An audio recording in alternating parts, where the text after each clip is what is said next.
What's going on, bottom line viewers? It's Mitch here of the Bottom Line View, here to give you your WWE Fast Lane 2017 preview and predictions. I'm going to go over every match. I'm going to give you my prediction for every match, who's going to win, who's going to go over, and what's going to happen at WWE Fast Lane, the last pay-per-view before WrestleMania 33, which I am attending. I'm very excited, so there's a lot of stakes on this card. Sure, it wasn't the best build-up for the card, but there are a lot of stakes for Fastlane. First off, Fastlane sucks. That name's just terrible. But anyways, the card does have a lot of stakes because the main event is Kevin Owens versus Goldberg, which I'll definitely be discussing at the end of the video.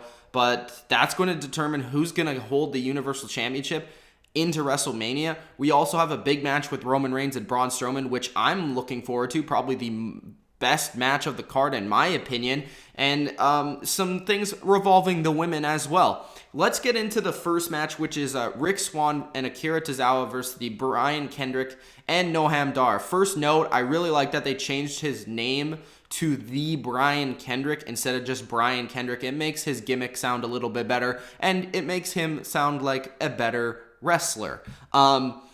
As for this match, the real story is really between Tozawa and Kendrick.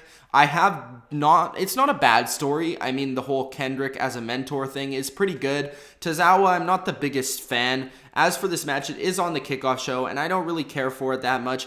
I think that where they need to go with this, though, is that Kendrick needs to win this match because he's been constantly attacking Tozawa, but he's never actually proven to him that he is the older guy, he is the veteran, and that he needs to, win a match to prove that he is the superior to him. And I also feel like Tozawa has never really been given a reason, other than all these random attacks after Tozawa keeps winning match after match after match, that he needs to be mentored and that he needs to, be angry at Brian Kendrick. He doesn't have that reason to be angry at Brian Kendrick other than the fact that he keeps attacking him.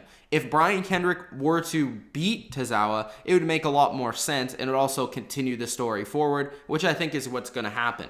Then we go to the next match, which is Sasha Banks versus Nia Jax. This is a match that's big for WrestleMania because they're really planning on doing a fatal four-way match at WrestleMania between Nia, Sasha, Bayley, and Charlotte Flair, which I think would be an interesting match. They had the triple threat match last year. Not sure what they're exactly planning for SmackDown. That might be also a triple threat or a fatal four-way match on the other brand.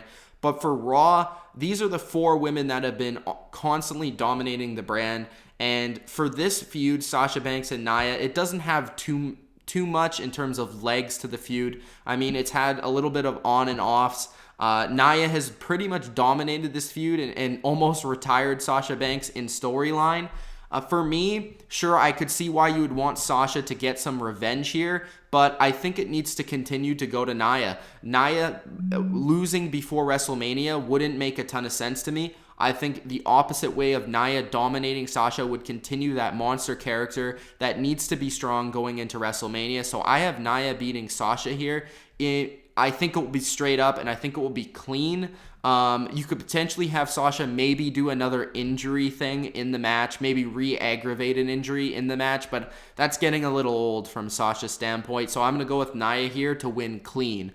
Then we have the Raw Tag Team Champions, Luke Gallows and Carl Anderson versus Enzo and Cass. A lot of people want Enzo and Cass to win. I could see why they would, but I think they're going to save their moment for WrestleMania. I'm going to have the club defeat Enzo and Cass, probably by some sneaky means, whether it's by maybe getting disqualified or retaining the titles, losing the match but retaining the titles, or by, a sneaky finish. I don't think that the club should win straight up, and I really don't think that Enzo and Cass should win. I think they should wait for WrestleMania for this moment, for the crowd to pop over Enzo and Cass, a crowd favorite to win.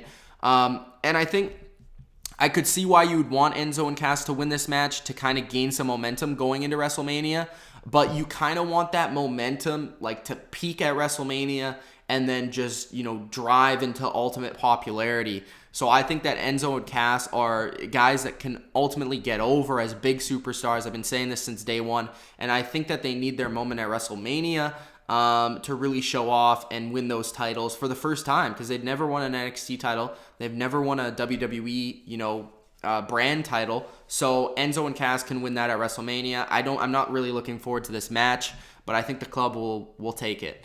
The Cruiserweight Championship, Neville and Jack Gallagher. Now, what I want to say about Jack Gallagher is I've been really hard on him in terms of I don't like his look.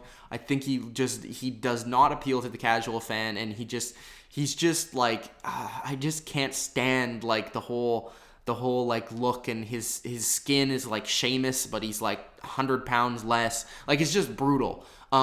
Neville has been an absolute stud in the division. He's been carrying the division. He's awesome on the mic. He's great in the ring. And I've always loved Neville, since day one. And I've been wanting him to be pushed. Finally, he's been given the chance, and he's running with it big time.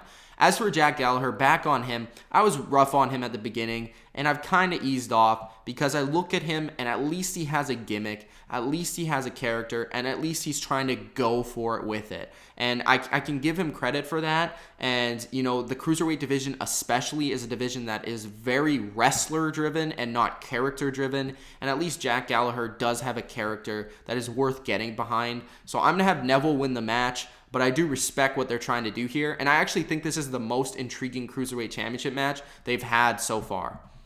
Sami Zayn versus Samoa Joe. Samoa Joe needs to win. Straight up, easy decision. Samoa Joe, needs a ton of momentum going to WrestleMania. I'm not sure who his opponent's going to be or what's going to happen for him at WrestleMania. Even if he does have a match, that would kind of be silly if he doesn't. But I think Samoa Joe needs to definitely win this match. Sami Zayn, he's a guy that's, been given some opportunity, but hasn't been pushed to the moon, and I don't think he should be. I think he's a decent mid-card wrestler. He doesn't have a gimmick. He doesn't have a character. Samoa Joe has, been hot ever since entering Raw with Triple H. I think this needs to continue, and I think Samoa Joe needs to batter and bruise and beat down Sami Zayn in this match and ultimately come out the victor. I'm going to have Samoa Joe win this match. The Raw Women's Championship, Bayley versus Charlotte Flair. This is a match that's kind of interesting. Some people want Bayley to go over and retain it because they don't like the flippy-floppy of the titles. They don't like the hot potato. For me, I don't care about the hot potato. If you would think about it in UFC terms, a fighter could win at one event and then lose at the next event. It's very unpredictable. So for me, I think Charlotte needs to win here, though, and I think she needs to retain her pay-per-view streak.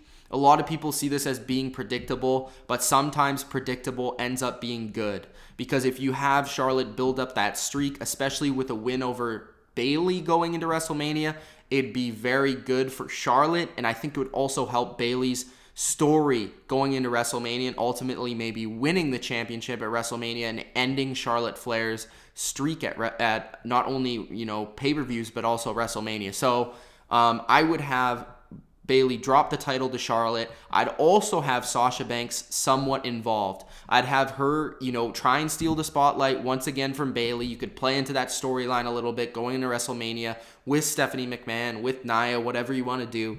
But have Sasha involved in this match somehow costing Bayley the title. It doesn't have to be like she goes full-blown heel and attacks her with a chair or whatever.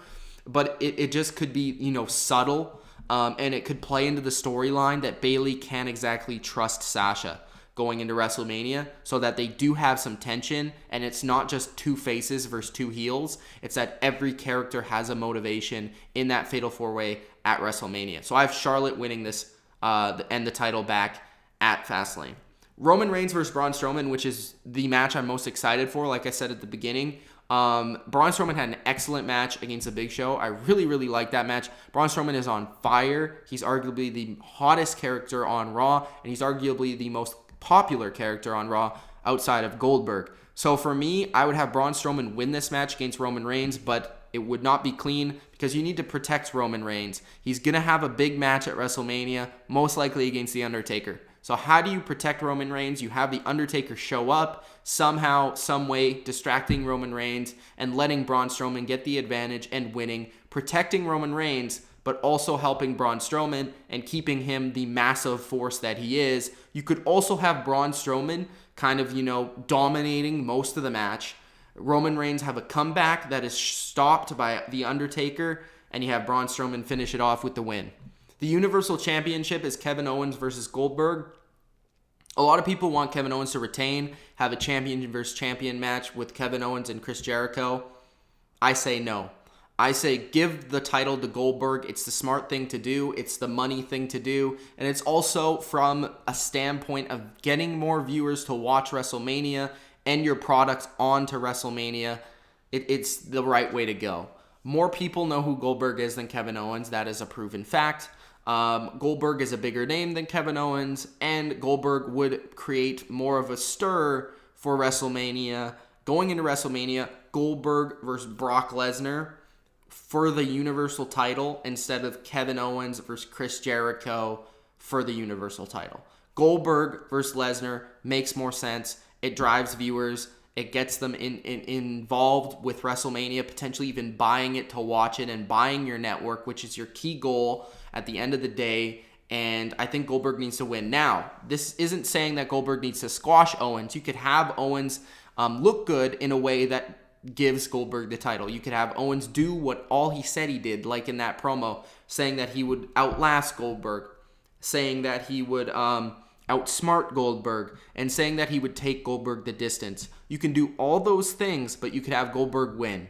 You could have Owens outsmart Goldberg for most of the match, and you could ultimately just have a longer match, Goldberg's longest match in a very long time, and you could build up Owens from that standpoint. This guy took Goldberg this long. This guy lasted with Goldberg this long, leading into his next match with Chris Jericho, where ultimately he beats Jericho at WrestleMania. But you have Goldberg win the title. You have him hit that jackhammer, hit that spear, and win the title at the end of the day, and have the fans go home happy after Fast Lane and into WrestleMania. I think that's the way to go. So I have Goldberg winning the Universal Championship, Braun Strowman beating Roman Reigns, Charlotte Flair winning the Raw Women's Championship, Samoa Joe beating Sami Zayn, Neville beating Jack Gallagher, the club retaining over Enzo and Cass, Nia Jax defeating Sasha Banks, and the Brian Kendrick getting the victory over Akira Tozawa in the tag team match in the kickoff show. These are my WWE Fast Lane predictions. This was my WWE Fast Lane preview for 2017. I hope you guys enjoyed. If you did, hit that like button and subscribe to the channel if you're new. We'd really appreciate it. Review coming on Sunday night of WWE Fast Lane with myself, Dylan for sure, and hopefully Kevol as well. Thanks, guys, for tuning in. We really appreciate it. And comment below, who do you think is going to win? Do you think Owens is going to win? Do you think he's going to retain, or do you think Goldberg's going to win? What do you think is going to happen in the Strowman-Roman match? And what do you want to see at the end of Fastlane? What are you most looking forward to at Fastlane? And what's the match that you think will steal the show? It's Mitch of the Bottom Line View. Thanks, guys, for tuning in once again. Peace out.